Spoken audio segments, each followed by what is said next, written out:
Hello everyone, आप सब कैसे हैं। मैं उम्मीद करता हूं कि बहुत अच्छे होंगे और अपनी पढ़ाई को बहुत अच्छे से कर रहे होंगे। मैं Akash Kumar Badana ICT virtual classroom में आपका बहुत बहुत स्वागत करता हूं मेरे प्यारे बच्चों। जैसा आपको पता है मेरे प्यारे बच्चों, बेसिकली हमारी आपका जो है मेरे प्यारे बच्चों 8th क्लास है और 8th क्लास में हम लोग देख रहे हैं हमारे अतीत थर्ड, यानी कि हम लोग बेसिकली हिस्ट्री पढ़ रहे हैं और हिस्ट्री में हमारा लेसन नंबर 8 पढ़ रहा है।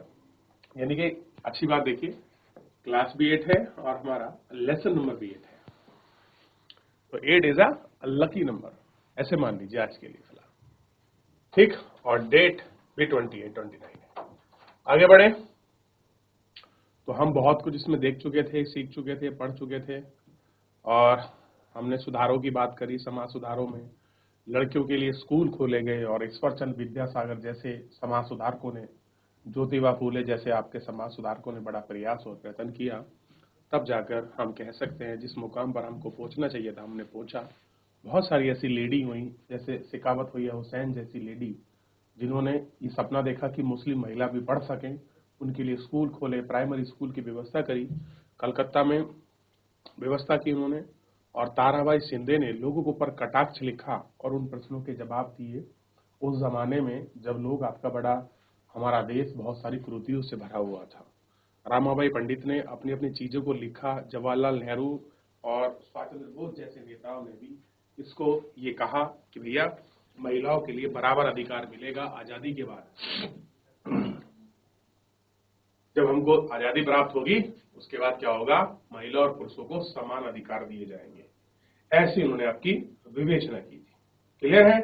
लेकिन आप तब तक के लिए इसमें लगे रहें और आप अपना काम में जुड़े रहें, ऐसी बात उन्होंने कही। क्लियर है। चलिए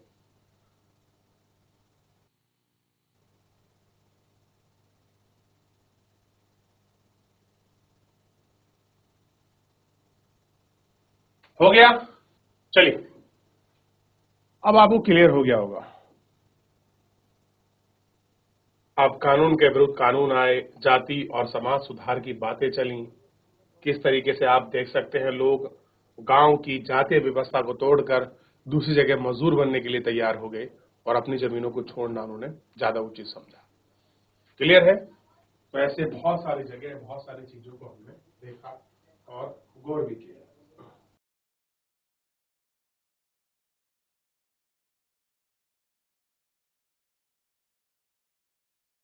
देख लिया जरा, आगे बढ़े। चलिए आगे बढ़ रहे हैं। तो जूते सिलने वाली जो आपकी महार जाति थी उनके विषय में पढ़ा। समानता और न्याय की हम लोगों ने बात करी। ज्योतिबा फूले को इतना हम देख चुके थे और कैसे मंदिरों में प्रवेश को लेकर बड़ा एक संघर्ष के रूप में हमने देखा। क्लियर है कि दक्षिण भारत में मंदिरों में प्रवेश को लेकर बड़ा एक सामाजिक, क्या वो कसमकस बना हुआ था। क्लियर है। लोग मंदिर के आसपास भी निम्न जाति के लोगों को नहीं जाने दिया करते थे। सोच के देखिए, बड़ी विडंबना रही समाज की।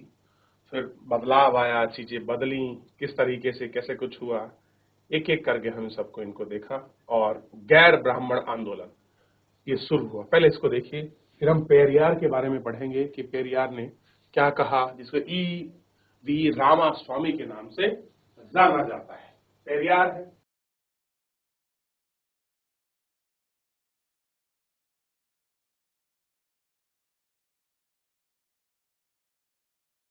चलिए तो बात की वी रामास्वामी नायकर, यानी कि पेरियार बड़े फेमस रहे। दक्षिण भारत में निम्न जातियों के लोगों को लेकर बड़ा आंदोलन किया इन्होंने। मंदिर में प्रवेश को लेकर भारतीय इतिहास में एक नई चमक पैदा करी। और सबसे बड़ी बात यह है, पेरियार ने ब्राह्मणवादी वादों पर आपको कटाक्ष किया और गैर ब्राह्मण लोगों का समर्थन किया। इनके जीवन में एक बड़ी घटना होती है, बड़े हमारे भारतीय आंदोलन से जुड़े होते हैं। जब ये भारतीय आंदोलन में जाते हैं और वहां देखते हैं कि वहां बैठने का और खाने का सिस्टम जाति व्यवस्था के हिसाब से है, तो पेरियार को ये बात आपको चुभ जाती है। पेरियार कहते हैं यार कैसा समाज है, हम देश की बात कर रहे हैं, ये तो अभी जात पात से नहीं निकल पाए, देश से कैसे निकलेंगे। तो कल दिन को अगर कुछ हो गया तो बड़ी पोस्ट ये कब्जा लेंगे, छोटी पर हमको रख देंगे, या ना भी दी तो हमारा क्या होगा। तो पेरियार ने अपना रास्ता अलग चुना और बढ़े अलग रास्ते की तरफ।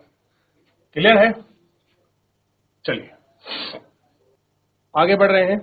चलिए वी रामास्वामी, अब देखिए, अब ध्यान दीजिए, बस इनकी थोड़ी सी आलोचना क्यों की जाती है, मैं उसका हम कहानी को भी पढ़ेंगे। ये वो कहानी है। पेरियार हिंदू वेद पुराण की कट्टर आलोचक थे। वो ना वेद को मानते थे, ना पुराण को मानते थे, हिंदू धर्म की जो भी चीजें थे उनको नहीं मानते थे।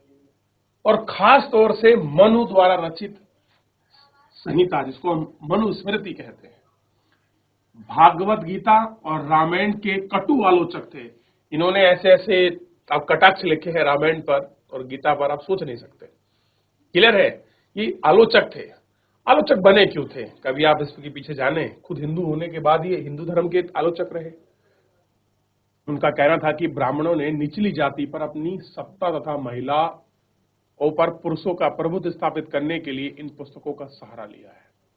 ये कह रहे हैं कि जो बाप के ब्राह्मण हैं, इन ब्राह्मणों ने निचली जाति पर अपनी सत्ता स्थापित करने के लिए और महिलाओं पर पुरुष का प्रभुत्व बना रहे, यही वो बुक है जिनका इन्होंने सहारा लिया है।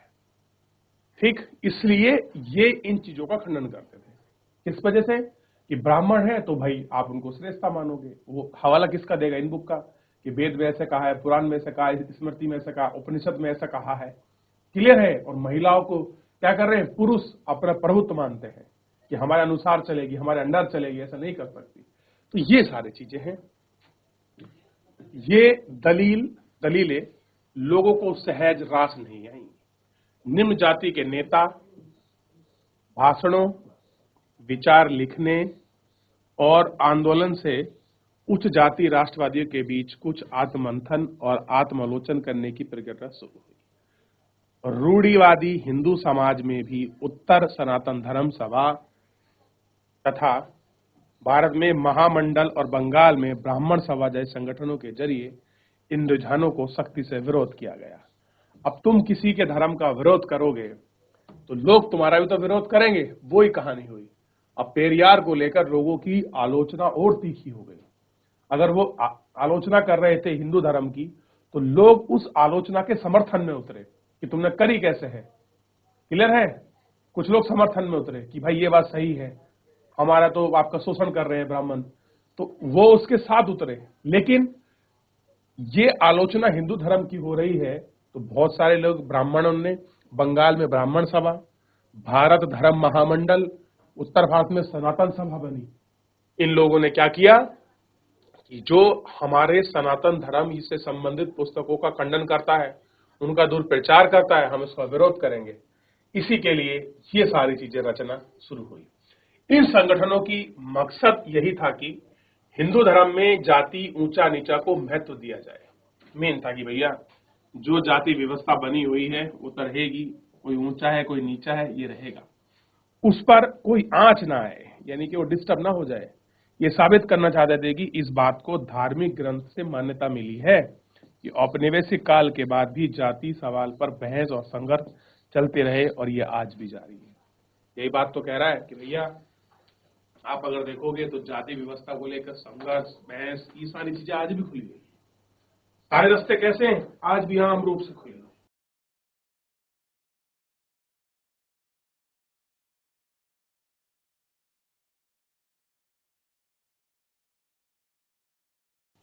आगे बढ़ जाए, चलिए। तो पेरियार ईवी रामास्वामी से जुड़ी चीजें, कैसा कुछ था, क्यों विरोध कर रहे थे, उसका एक मूल जल कारण हमको कुछ समझ आया कि भैया पेरियार आखिर में विरोध क्यों कर रहे थे और कारण क्या थे विरोध के। क्लियर है? आगे बढ़े, चलिए। अब इतना हमने देख लिया, चैप्टर तो बेसिकली आपका समाप्त हो ही चुका है। चलिए थोड़ा सा नीचे पढ़ते हैं।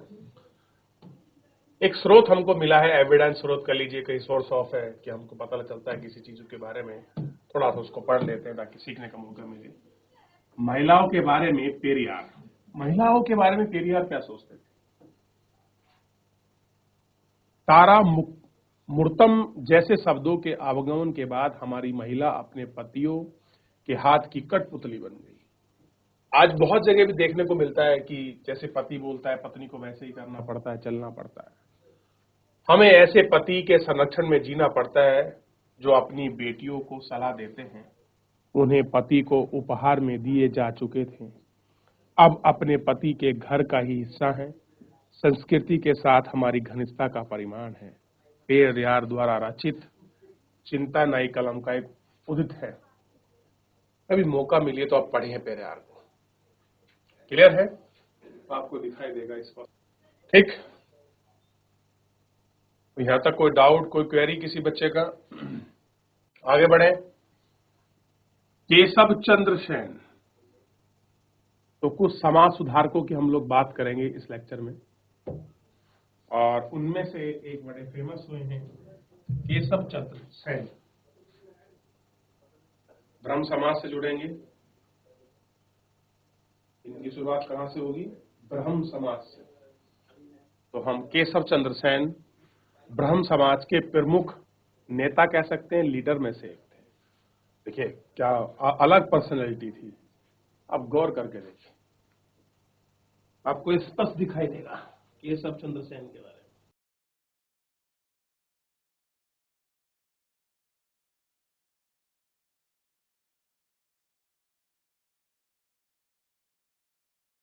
देख लिया? चलिए अब देखिए, केशव चंद्र सेन समाज सुधारक। ब्रह्म समाज की स्थापना 1830 में की गई। यह संस्था सभी प्रकार की मूर्ति पूजा, ब्रह्म समाज के संस्थापक वैसे मूल रूप से जो अगर आप देखोगे वो आपका राजा राम मोहन राय को माना जाता है। किसे माना जाता है? राजा राम मोहन राय को। चलिए, तो ब्रह्म समाज 1830 में यह सभी प्रकार की मूर्ति पूजा और बलि के विरोधी थे। इन्होंने मूर्ति पूजा का खंडन किया और बलि जो चलती थी उसको भी विरोध किया। इनके अनुसार अनुयायी उपनिषदों में विश्वास करते थे। इस सदस्यों में आपका मासिक प्रथाओं और धर्म प्रथाओं की आलोचना की। जो आपकी धार्मिक आपकी प्रथा थी और जो आपकी परंपरा थी, इन्होंने उनकी बड़ी आलोचना की है। कह रहे धार्मिक प्रथा परंपराओं का आलोचना करने का अधिकार नहीं था। ब्रह्म समाज ने भी विभिन्न धर्मों के, खास तौर पर हिंदू और ईसाई धर्म के विचारों की आलोचनात्मक व्याख्या करते हुए नकारात्मक और सकारात्मक पहलू पर प्रकाश डाला। उन्होंने एक चीज बड़ी अच्छी करी।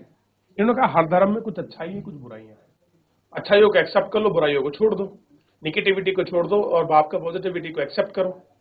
तो इन्होंने पॉजिटिव और नेगेटिव दोनों को समाज के सामने रखा।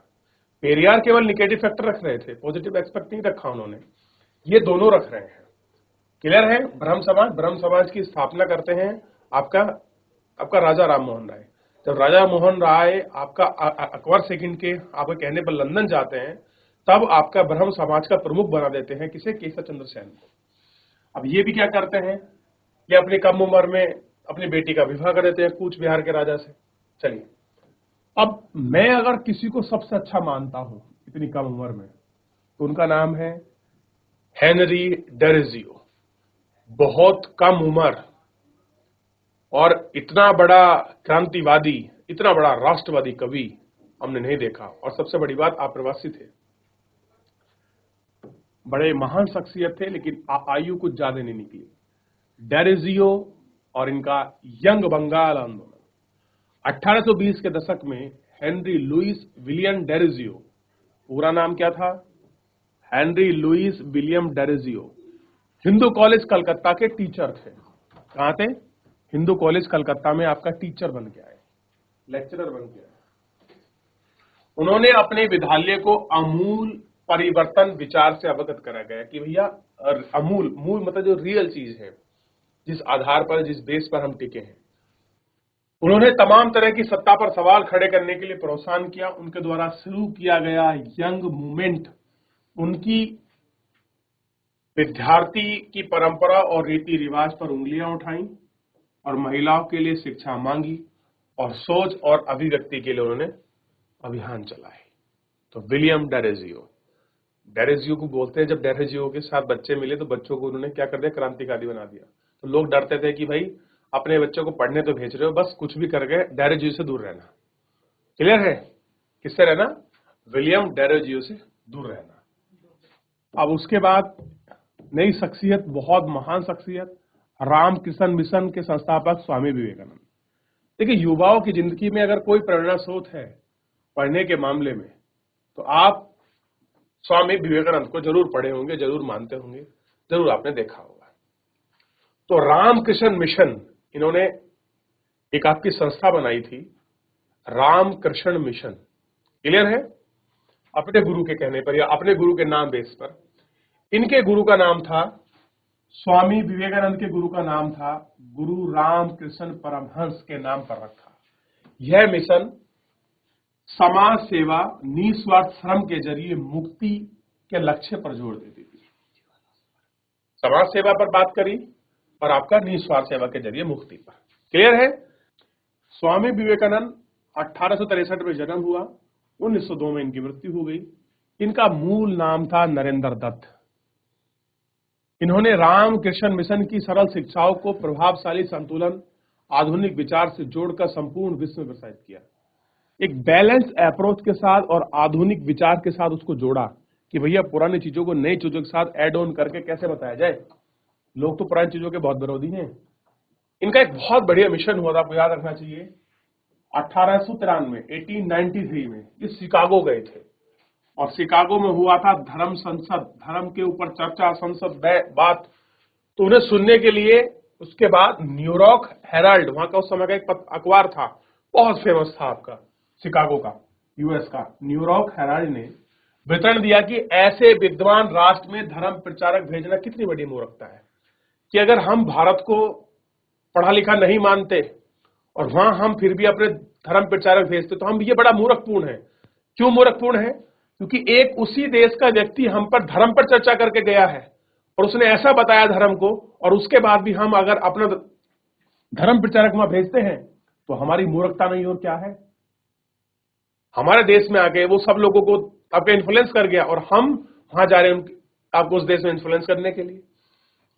ठीक, वास्तव में स्वामी विवेकानंद आधुनिक समय के पहले भारतीय थे जिन्होंने विश्वव्यापी स्तर पर वेदांत दर्शन और आध्यात्मिक गौरव को पुनर्स्थापित किया। लेकिन उनका उद्देश्य केवल धर्म की व्याख्या करना नहीं था, अपने देशवासियों की निर्धनता, दुर्दशा, असहाय स्थिति को और दृढ़ संकल्प करना। कोई भी सुधार तभी सफल हो सकता है जब जन समूह की दशा में उन्नत हो। यानी कि अगर लोग उसमें जुड़े, लोगों की भागीदारी हो, लोग उन्नत होंगे तो ही तो हम कर सकते हैं। भारत में उन्होंने, भारत के लोगों को उन्होंने रसोई घर के धर्म की संकीर्ण चारदीवारी से बाहर निकलने को कहा कि जो धर्म की चार ये है ना रसोई, इससे बाहर निकल जाओ, तभी कुछ हो सकता भैया। क्लियर है? इस आह्वान के द्वारा भारतीय राष्ट्रवाद की प्रारंभिक अवस्था में असाधारण योगदान, और राष्ट्रवाद के बारे में उनके भाव संकीर्ण नहीं था। उनका विश्वास था कि मानव जाति की जिन समस्याओं का सामना करना पड़ रहा है उस पर काबू पाया जा सकता है, तभी विश्व के सभी राष्ट्र एक समान धरातल पर आएंगे और एक समान आध्यात्मिक वितरण। उन्हें युवाओं के लिए उपदेश दिया, उन्हें उद्बोधन किया और वास्तव में नए विचार और नई प्रतीक, नई महान बनाकर लोगों के सामने रखने का प्रयास किया। तो ये था उनका प्रचार, ये था उनका प्रयास। क्लियर है?